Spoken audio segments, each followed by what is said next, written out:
Yeah, so Stephen, first of all, we've been playing your song "Rest in the Father" recently here on Hope, but I want to know from you, especially as an introduction to our listeners, basically, how would you describe yourself? Who is Stephen Stanley, and what does he sound like?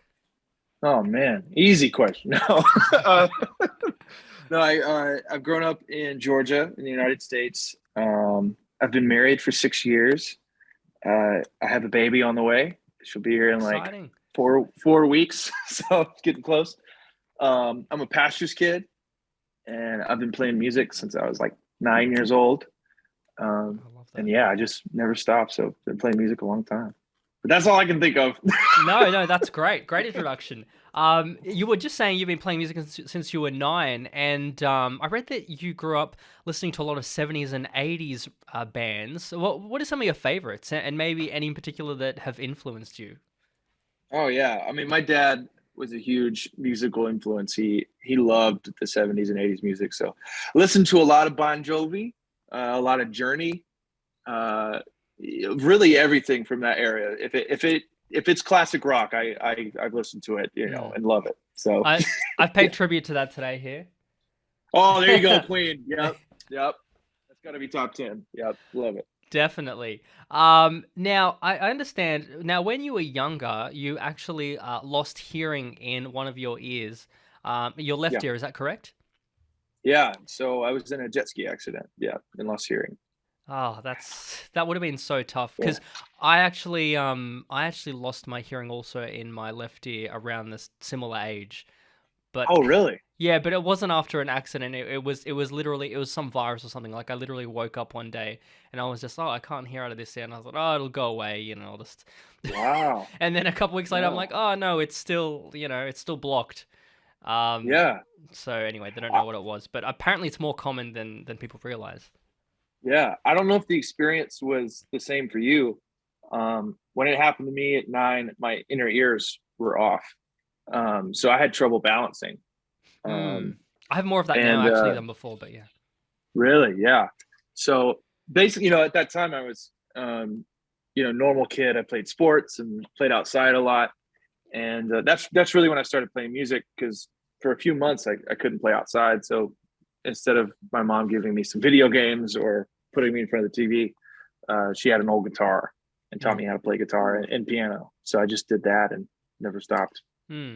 As someone who loved music or who loves music, and has grown up with that, how did that accident affect, I guess, the fact that, when you put on headphones, for example, can't necessarily hear the stereo track in full.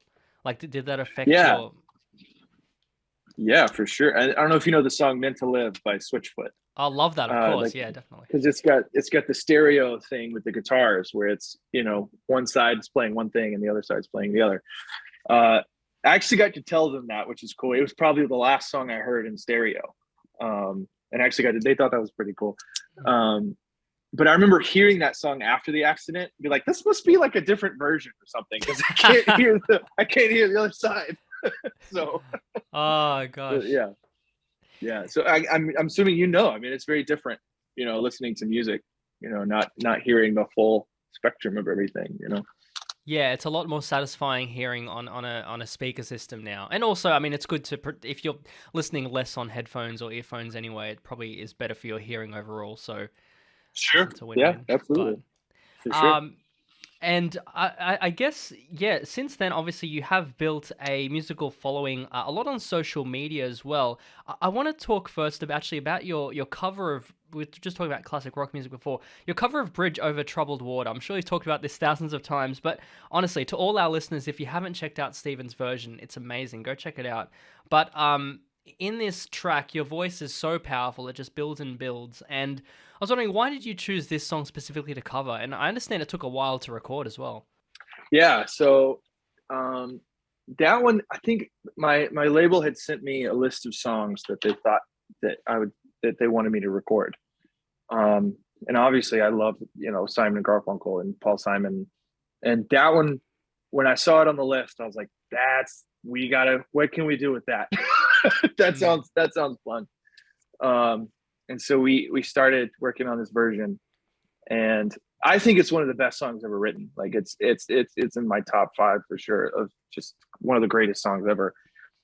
And yeah, the vocals. I remember recording the vocals. It took us like 3 or 4 days to get those Wow. vocals right. Because it was just the first day I walked in, it's I don't know if I just had some pressure.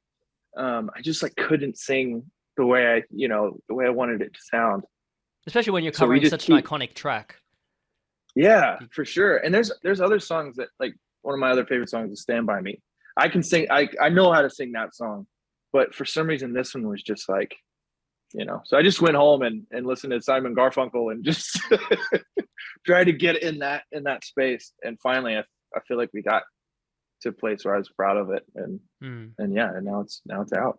It's been Mm. actually you say I haven't really talked about that song. Nobody really asked about that Oh, one, so really? that's great. Oh, Yeah, okay. that's Also, great. well, it must have Love been it. just that one interview I watched where you were talking about, and I'm like, oh, I'm sure people ask you about Okay, this all yeah, the time. But yeah. oh no, it's Great. it's it's great. I really love it. And well, I want to talk about your music, of course. Now, you've released a couple of EPs and several songs now, but you're still very much in the early stages of your career. But I don't know, but obviously your perception would be a bit different. But my thoughts about when I've listened to all your songs so far is that I feel like even though you're still in the early stages, you already have some sort of sound that is already quite, I guess you could say, some sort of signature sound. And to me, it sounds, I guess, a bit grittier, heavier, not necessarily rock, but somewhere between pop and rock. And it's definitely a unique sound, particularly in Christian music right now too. But I guess, yeah, how do you feel yourself evolving musically speaking? Yeah, it's like I've been making music for a long time now. I mean, there's several EPs that I had made growing up. I think my first one I was 15, like when I first made it. Oh So wow. I've been making music for a long time. And yeah, I see it. I love rock and roll. That's big influences. We've already talked about a few of them, but it's everywhere from Ray Charles to Foo Fighters to Nirvana to Need to Breathe and Switchfoot. Love all those All that. bands.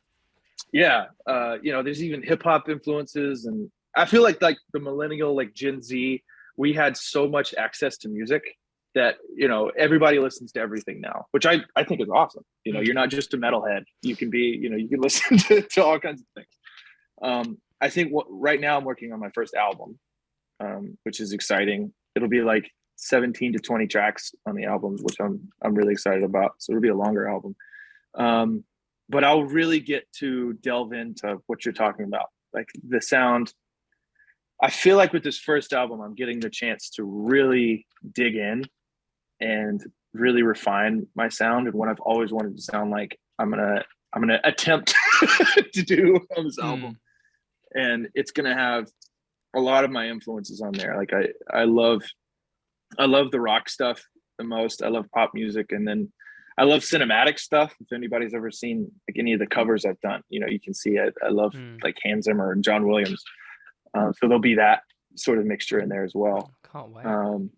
So yeah, I'm excited for that for sure. And lyrically, so far, you've explored in your music a lot of songs, obviously. Well, I guess where you're at in life, and to do with God and leaning on God specifically, of course, in your song "Rest in the Father" too. I guess, and also exploring anxiety. What are some of the kind of, I guess it almost seems like a cliche question, but what kind of some of the messages or themes that you feel like conveying to your audience, or that you think you're gonna, I guess where you're at right now? Yeah, I think um, one thing I've tried to do is be real as much as I can be.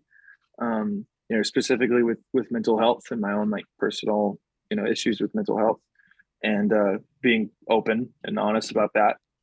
I think there's a little bit of Christian music that it's they'll use the word struggle and it'll be sort of vague, and I'm trying to use language in a specific way where I can tell people and let them know exactly what it is, what my struggle is. Um, and I think one thing that I love about Christian music versus the mainstream is that I can write these songs and say, "Hey, I'm not okay. I'm not okay. I'm not okay." but I can also say there's light at the end of the tunnel, and there's hope in Christ. Mm. I think if you take away somebody's hope, I don't know what else they have left. I don't know what else I would have left if I didn't have hope. So I think that's the overall like overarching message of that I want my music to have, is that there is hope, and there's hope in the gospel, and there's hope in Christ. And this is not the end. Hmm.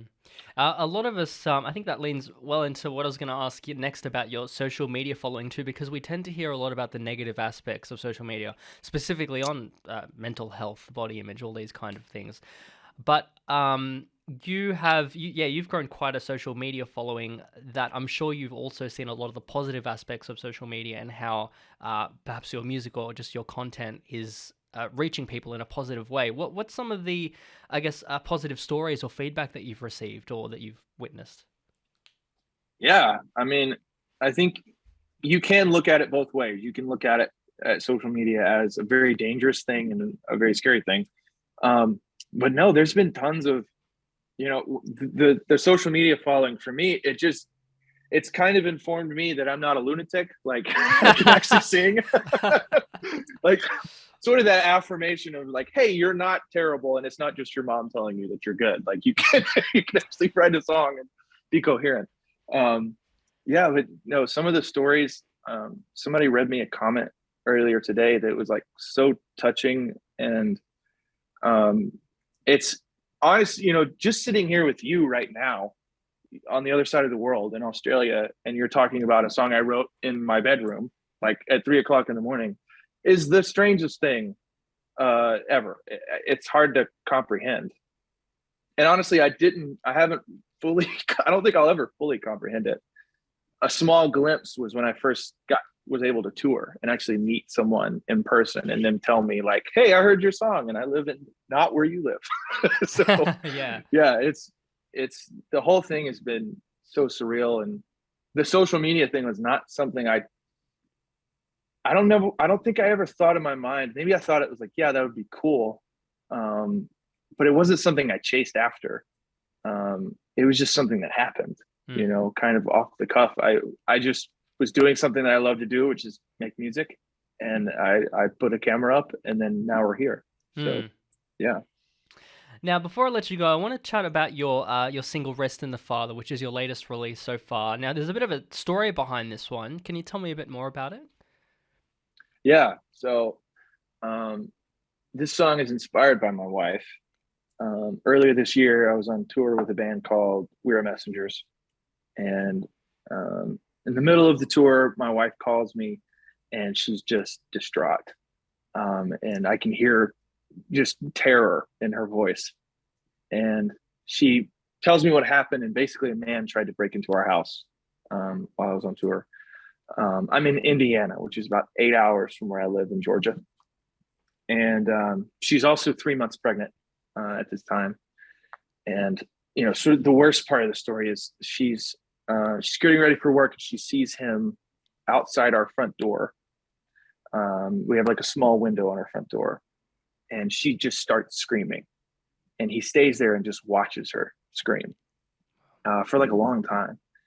And eventually she grabs her phone, and then he runs away, and thank God she's okay and the baby's okay. So she's telling me all this. And my first reaction is like, okay, I've got to get home. I've got to find a flight and get home and see my wife. And so I'm getting ready to go tell the band, I'm the tour manager, that I'm gonna go home. And then she calls me right before, and she says, "There's no way you're going home. You're right where God wants you to, right where God has you. You're gonna come home when it's time to come home. I'm gonna stay with family." And my wife is the bravest woman on the planet. So I finished the tour, and when I come home, I just see her full of fear and unrest like I've never seen before. And it's not even just at our house, but where it happened, but like at the grocery store or at a family's home or wherever we are. She's just constantly full of fear, and that was kind of rubbed off on me too, because if she's not happy, mama's not happy, nobody's happy. So I wasn't resting, and So I started writing these songs. Obviously, I'm comforting her every day, talking to her and talking through it. But I'm starting to write these songs about what I would say to her. If I could say anything to her in a song, what would I say? And I wrote several songs kind of about this subject. And if anybody's listened to my other music, the lyrics seem to be a little bit more conversational. Just that's normally what I lean towards. But Rest in the Father has this sort of biblical language aesthetic to it.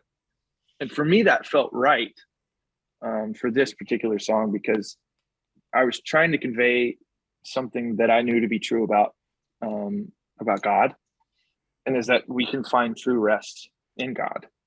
And that's sort of that hope that I was talking about earlier. It's just, if you take somebody's hope away, what do they have? But we have that. We know that we can find true rest, even though we don't feel that rest right now, and we don't see a plan in this. We can rest in knowing that it's gonna be okay. It's gonna be fine. So yeah, that's really where it comes from, and I hope it can apply to other situations and encourage people. Well, thank you for sharing that with us and for writing that song, which is already impacting so many people. How can I ask, how is your wife and family doing now? She's doing great. Baby's almost here. She's due October 8th. And So we're soon. finally moving, which is great. So we're moving from where it happened. And yeah, I'm excited. And she's doing great. She loves that this song came out of it. She loves the song, which, if my wife loves, because she hears my music all the time. So if my wife loves the song, that means I've got a winner. So Yeah, so I'm glad she likes it. 100%. Well, you'll have another sounding board Yeah. soon. Absolutely. Well, Stephen, it's been an absolute pleasure chatting with you today. Thank you so much for joining us on Hope and Fresh today. Awesome. Well, thank you so much, and I'll talk to you soon. Thanks, man. See you. Nice to meet you. Okay.